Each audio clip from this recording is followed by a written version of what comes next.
Hey my fellow horror fans, and welcome to the final part of Christmas Horror Fest. For my final review, I decided to review something special from a cult series full of controversy, Silent Night Deadly Night 5, The Toymaker. For those of you that don't know, in the early 80s, the first Silent Night Deadly Night caused insane controversy among parents, and as a result, even though the film was doing well in theaters, it was pulled from the theater chains because of pressure from concerned parents. The sequel, if you can call it that, was basically the first film re-edited, but with some new scenes added. The third film was actually pretty good, surprisingly, considering the script was made in a week. The fourth film was really twisted and had no real storyline from the previous films. 5 is kind of like an alternate story taking place at the same time as the original films, but I think it's the best. Okay, now that I have given you a brief history of the series, let's take a look at Silent Night Deadly Night 5.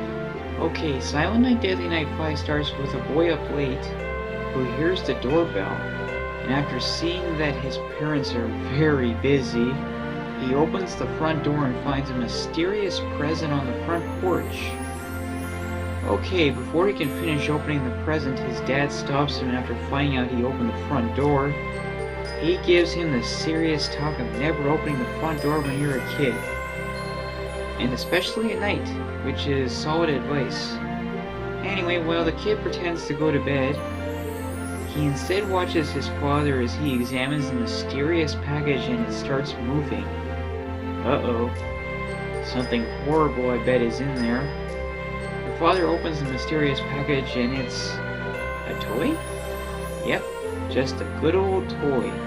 The father activates the toy, and it seems to just be a cool-looking spinning music box, but then the happy Santa face suddenly turns bad, along with evil Christmas music, and oh my god, the toy suddenly wraps itself around the father, trying to suffocate him as the poor kid watches. Anyway, the father ends up falling on a poker and dies, and after I saw this opening, I knew this film was going to be good. After some really cool opening titles and some excellent horror music, it's 2 weeks later and the poor kid is now a mute, and refuses to sleep in his own room. Man, I wonder why. Seeing a toy kill your father? Yeah, I guess that would mess you up. Okay, the mother takes her son to an old toy store to try and cheer him up and get him something for Christmas, and end up getting scared by the store's owner's son wearing a very creepy ass mask. Anyway, the owner comes out, and every last one of you should know who this great man is, because if you don't, shame on you, because yes, it's the great Mickey Rooney, who brought us many excellent performances in his career and who is very missed. Anyway, after sending his son to the back room, he tries to find a toy the kid likes. A mysterious guy wanders into the store and seems to recognize the mother and hides. The shop owner's son comes back out and tries to give a very creepy looking toy to the kid, but the mother thinks it's a bad idea and they leave, and you'll find out later that was a very close call. Anyway, the father starts having a fight with his son, but the stranger appears and buys several toys, including that very creepy looking toy that's bad news. Okay, that night we see the mysterious guy taking apart toys, like he's looking for something, and the guy's landlord comes knocking demanding money, and he gives him that creepy ass toy for his kid. In exchange, he agrees to give him another day to pay up, and that landlord just made the worst deal of his life. While that guy's driving home, the toy breaks out of its packaging and attacks the guy, and this is a really solid kill scene. Anyway, the killer toy chews through the guy's eye, killing him, and the car crashes and blows up. Well, this film's definitely starting to heat up. Okay, the next day, the mother takes her son out to see Santa, but first discovers another mysterious package on the front steps. This is not good. While the two head to the mall, the weird kid named Pino from the toy store breaks into the house and looks around. Okay, that is definitely a weird kid. At the mall, we see the mysterious dude from the other day who is working there as Santa Claus, and sees the two come in and demands his buddy's shift. And things don't go well when the kid sits on his lap and the two leave. Now, What is that all about? The two get home and get the scare of their lives when the weird kid Pino comes jumping out of the closet and runs off.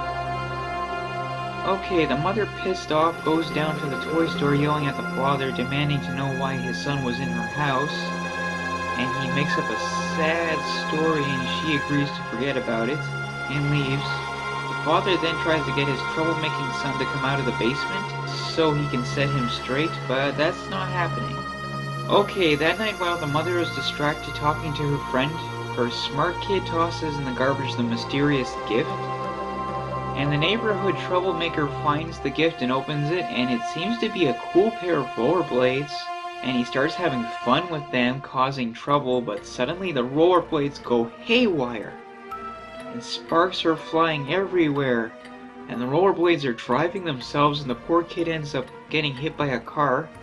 Ouch. Let this be a lesson for you guys. If you ever get something cool out of the trash can, take the damn thing apart and check it before you try it out. The next day it's revealed the kid is still alive, but he's looking at a long hospital stay, and they examine the deadly rollerblades. Okay guys, to move things along, the mysterious guy comes to the house and tries to give the kid a gift, but is chased away by the babysitter. But he confronts the kid's mother and she runs off. But he catches up to her and they start making out? Wait, what? Yeah, it seems they really know each other. Huh. Okay, this is an interesting twist. Okay, while the babysitter is getting it on with her boyfriend, the mother and the mysterious guy talk, and it's revealed the kid is his son, and he never knew about it. And instead of being pissed, he expresses his love to her and the two of them start going at it. Man, she lost her husband 2 weeks earlier and she is already getting some? Oh well, he is her kid's dad. Anyway, while these two are very busy, the babysitter and her boyfriend are too busy having fun to notice. There's an intruder in the home, and it's the toy store owner, and he leaves a pile of deadly toys in the room. This is not going to end well. While the couple are having fun, the toys slowly creep up towards them, and suddenly Command Squad style attack them, and the kid is suddenly stuffed in a bag and taken by the toy maker. And the boyfriend gets slaughtered by a very awesome looking deadly toy, and the girl is badly injured, and all I can say is this scene is just epic. The two reconciled lovers return home to be scared the crap out of by the poor babysitter, and the mother figures out who's responsible and drives off to go get her son, and the guy is forced to follow on foot. Okay, the mother sneaks into the store from the upstairs while the guy, who gets there pretty damn quick, breaks in through the front door and goes down to the basement, and after a deadly encounter with a killer toy plane, is sprayed in the eyes by something nasty. The mother goes down to the basement and discovers the creepy-ass deserted workshop, and after finding the body of the toy maker, she runs into the toy maker? Wait, what? Yes, I'm seeing double. It's revealed the toy maker's son Pino is actually an android, and he is obsessed with the mother and wants to kill her family so he could be her son? Okay, that android is definitely not right in the head. Anyway, after he tries to molest the mother, she stabs the thing in the head with a good old screwdriver, and the android starts going berserk. And a final deadly battle involving everyone ensues, and the mother manages to chop the crazy thing in half. The thing crawls to its dead dad, and while the group is reunited, the thing suddenly grabs her leg, and extremely pissed off, she basically stomps its head into a million pieces, killing it. The group leaves to start their new life together, and the film ends. Okay, that was Silent Night Deadly Night 5, The Toy Maker. So, what do I think of this interesting horror? I think it's pretty damn good. The story is simple but works so bloody well. Having toys killing people is just awesome. I love the special effects used in the film, and the practical effects used in the death scenes are top notch. This film also offers a lot of character development, which is rare for a horror film, but ties in very nicely.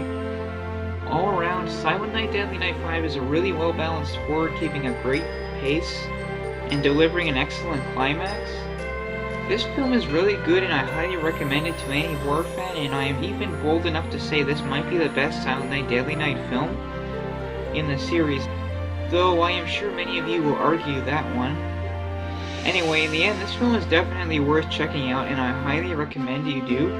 This concludes Christmas Horror Fest 2014. I hope you guys enjoyed it, and I'll be back soon with some new reviews. I will talk to you guys later. This is the Entertainment Wizard, signing off.